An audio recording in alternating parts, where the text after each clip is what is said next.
Nacido en la ciudad de El Paso, en Texas, en 1960, Richard, o Richie, como lo solían llamar familiarmente, era un chico tímido, retraído y solitario, que no podía interactuar con sus compañeros de colegio como quería al padecer episodios epilépticos. Esto lo aislaba y se sentía rechazado e incomprendido. Tampoco ayudó a haber nacido en una familia muy estricta, donde su padre, inmigrante mexicano, propinaba continuas palizas tanto a él como a su madre y hermanos. Los golpes eran continuos, pero fue la epilepsia lo que le produjo un absoluto miedo a la muerte. Su única forma de superarlo fue visitar cementerios y transformar aquel pavor en una completa fascinación. Con los años, este aislamiento generaría en él un especial resentimiento, frustración y sed de venganza, sobre todo al tomar como mal ejemplo a su primo Mike, quien había asesinado de un disparo en la cara a su esposa en presencia del pequeño Richard. Pero antes de este asesinato, los primos pasaron mucho tiempo juntos. El mayor le enseñó a ver la mutilación y determinadas posturas sexuales como algo normal. Al creerse superior, una especie de dios con el poder de decidir quién vivía y quién no, y todo ese cóctel propició en el menor unas ansias por emular a su primo mayor. Por eso comenzó a fumar marihuana, a asaltar y matar animales en granjas, a efectuar pequeños robos y realizar allanamientos, y todo con un único objetivo: conseguir droga. Richard se convirtió en un adolescente peligroso, en un delincuente más gracias a Mike, su primo. Aquella violencia con la que se había ido empapando gracias a él generó en Richie fantasías salpicadas de muerte y sangre, siempre con una gratificación erótico-sexual. Durante los siguientes años también influyó en él la existencia de la doctrina satánica. Su adoración por Satán hizo mella en un adolescente que solo encontraba paz glorificando al maligno y siguiendo sus premisas. Creo que Satanás fue el único que hizo música en el cielo antes de ser arrojado al abismo. Satanás es una fuerza estabilizadora en mi vida. Hay una parte en mí que tiene que creer en él. Así hablaba Ramírez sobre su creencia en el maligno. Su personalidad había encontrado una vía de entendimiento de esta especie de religión, porque para Richard, Satán era su dios. También le influyó la música de rock de grupos tan legendarios como AC/DC, cuyas canciones hablaban del infierno y el diablo. El segundo punto de inflexión se inició cuando se mudó a Los Ángeles. Allí, vagando sin rumbo fijo, continuó con las drogas y robos a menor escala. Le tomaron las huellas dactilares y pasó hasta 6 meses en la cárcel, y al quedar en libertad empezó a atacar y acosar a la gente. Incluso durante varias horas secuestró a niños con el único objetivo de traumatizarlos. Eso le divertía mucho. Se había convertido en la mismísima reencarnación del demonio, como llegó a autodenominarse él mismo, tanto en su aspecto físico como mental. Hasta el aliento le olía al mismísimo infierno, putrefacto por su falta de higiene. La suma de todos estos ingredientes le llevaron con 24 años de edad a estrenar su particular ritual sanguinario, a convertirse en un monstruo definitivamente. Su primera presa en esta particular cacería fue Jenny Vincoe, de 79 años de edad. Ocurrió en un caluroso verano de 1984. Los vecinos del barrio Glacier Park de Los Ángeles dormían con las ventanas abiertas. Hacía mucho calor. En el apartamento de la anciana reinaba el silencio y corría una leve brisa en su dormitorio. Un extraño, vestido completamente de negro y con guantes, merodeaba sigiloso por las distintas estancias. Portaba un afilado cuchillo de caza de 15 centímetros. Buscaba joyas que llevarse. Decepcionado al no encontrar lo que buscaba, Richard acuchilló salvajemente en el pecho y en el cuello a Jenny. Lo hizo con tanta fuerza que casi la decapitó. Después abusó sexualmente de ella. La mujer no tuvo tiempo de defenderse. Al día siguiente, uno de sus hijos, que también residía en el bloque, encontró su cadáver. El crimen de Jenny fue el primero de una larga lista de asesinatos que se alargó hasta agosto de 1985. Su modus operandi le hacía ser extremadamente peligroso, porque Richard no era metódico, ni ordenado, ni siquiera era inteligente. No seguía un patrón determinado, no tenía preferencia alguna en cuanto a sus víctimas. Lo mismo elegía a mujeres o a hombres o niños o ancianos. No le importaba la raza, ni la edad, ni la condición. Era impulsivo e inhumano. Esto lo hacía ser tan imprevisible como letal. En cada ataque utilizaba armas distintas, desde un bat de béisbol hasta un puñal, cuchillos o varios modelos de pistolas. Eran, aparentemente, crímenes sin conexión alguna, pero cada uno de ellos estaba impreso de una crueldad inconcebible.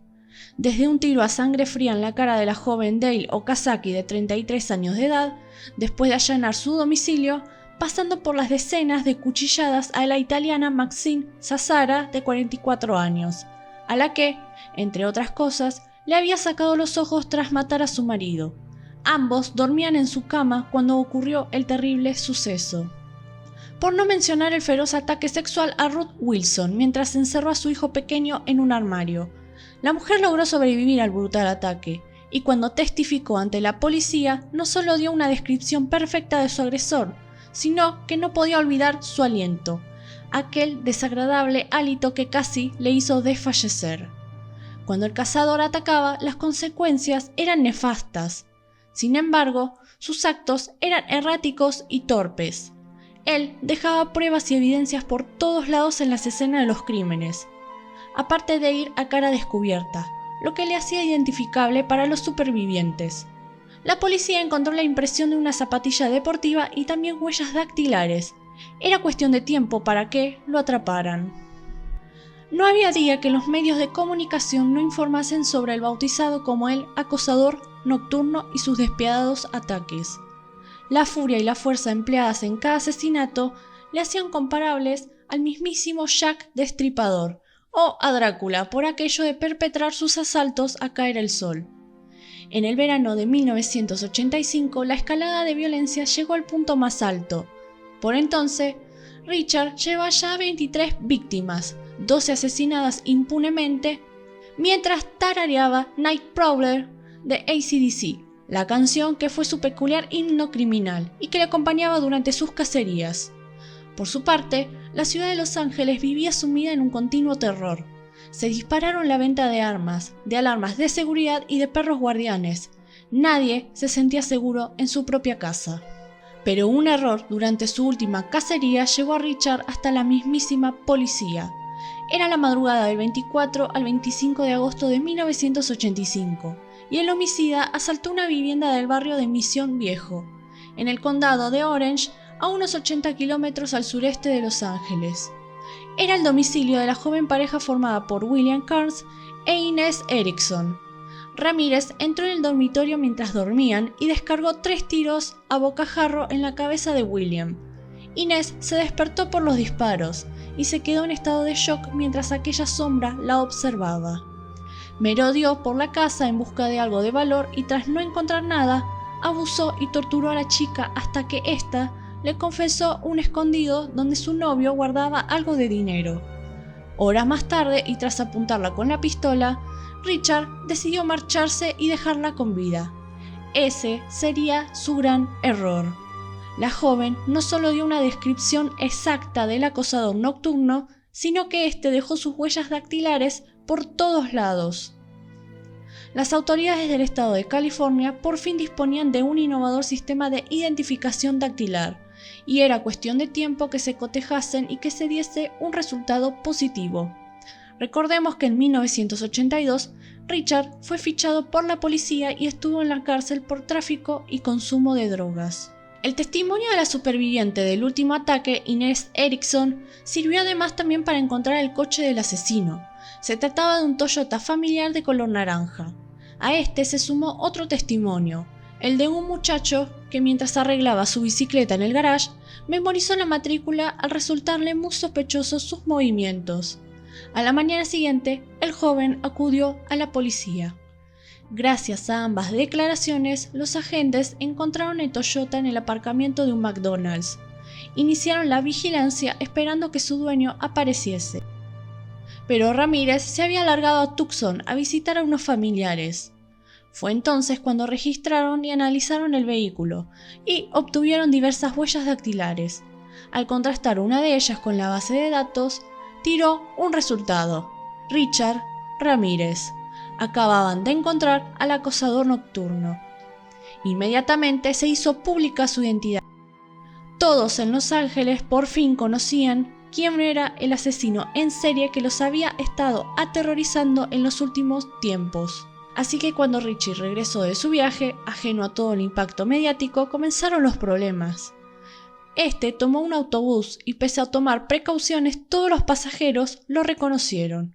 Decidió bajarse de inmediato, sabía que la policía estaba cerca, así que huyó. Intentó robar el coche a una mujer, pero sus gritos alertaron a su marido y a otros vecinos que lo persiguieron corriendo hasta alcanzarlo. Habían atrapado al monstruo que merodeaba por las noches. Tras su detención, el asesino fue acusado de 31 delitos graves y 14 asesinatos. Pero aún quedaba un largo y grotesco proceso judicial por delante.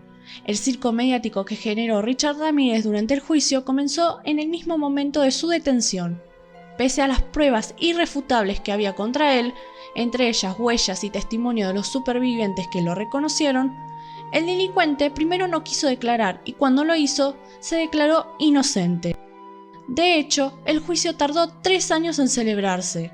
Arrancó el 30 de enero de 1986 y se alargó hasta el 3 de octubre de 1989, porque Richard cambiaba continuamente de abogado defensor y aplazaban las sesiones con cualquier pretexto.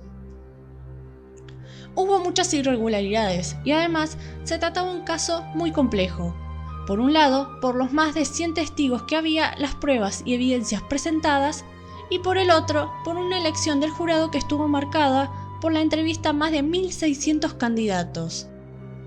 Ramírez no solo se mostraba desafiante con los allí presentes, sino que emitía gritos para generar terror recitando cánticos satánicos o tatuarse en la palma de la mano un pentagrama invertido, signo de adoración al innombrable.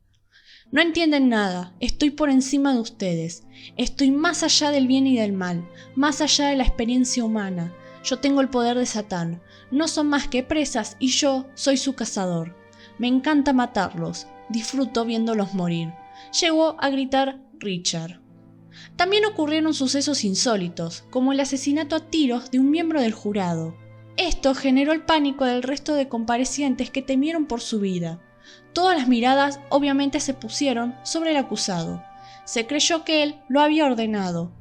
Al fin y al cabo, se hacía llamar líder de los sicarios y aquellos que fuesen en su contra acabarían muriendo. El peligro se cernía sobre los presentes. Aunque había cierto sector de la población, las denominadas fans que no temían por su vida, adoraban a Ramírez, hasta tal punto que lo encontraban sexy y atractivo, y al que le enviaban románticas cartas de amor. Una de ellas, Doreen Liory, cayó prendada del acosador y terminaron casándose en 1996. A las puertas de la cárcel, la mujer anunció ante los medios de comunicación la noticia. Solo quiero decir que estoy muy feliz hoy y estoy muy orgullosa de ser la esposa de Richard. Espero que respeten este día y me dejen ir a disfrutarlo en paz, declaró la mujer. El 3 de octubre de 1989, Richard Ramírez fue declarado culpable de 14 asesinatos, 5 intentos de asesinato, 9 abusos sexuales, 2 secuestros, 5 robos y 14 allanamientos de morada. El tribunal lo sentenció a 19 penas de muerte. Hasta el día de su ejecución en la cámara de gas, el acosador nocturno esperaría en la prisión de San Quintín, California. Tras escuchar la sentencia, gritó sarcásticamente: «Adiós amigos. El acosador nocturno se despide de ustedes. Nos vemos en Disneylandia». Aquella fue su forma de provocar a los presentes y de dejar en claro que él no moriría nunca. Lo cumplió porque durante 23 años logró revocar su condena por las irregularidades y la incompetencia de su defensa. De hecho, el asesino terminó convirtiéndose en uno de los presos más célebres de San Quintín. La muerte no le llegó a Richard a modo de ejecución, sino por un linfoma. Murió el 7 de junio de 2013 a los 53 años de edad como un auténtico fenómeno social. Una estrella mediática que contestaba las cartas de sus admiradoras, diseñaba camisetas de grupos heavies o canturreaba canciones de rock.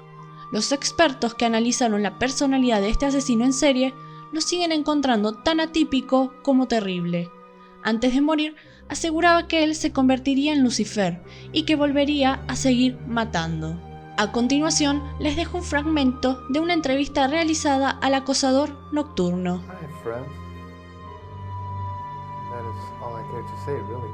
They are open-minded people. And it was here, in a cramped room in a San Francisco jail, that I interviewed the man known as the Night Stalker. A memorable face-off, with me asking questions, and Ramirez, for the most part, reading from a script. Did you kill 13 people? It would be improper for me to comment on my LA convictions and on my pending case here in San Francisco Why? because of my appeals. Are you appealing these because you say you're innocent?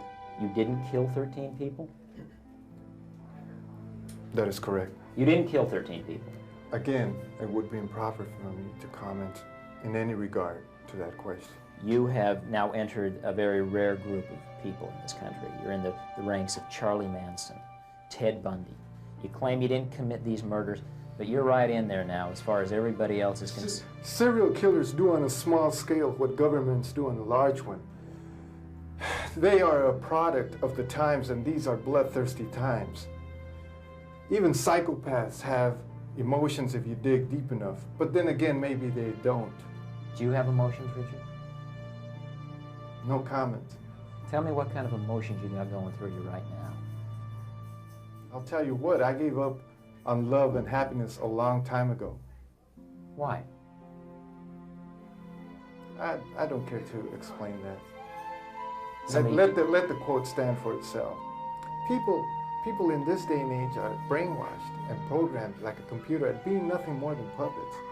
This nation, this country is founded in violence. Violent delights tend to have violent ends. Madness is something rare in individuals, but in groups, people, and ages, it is a rule.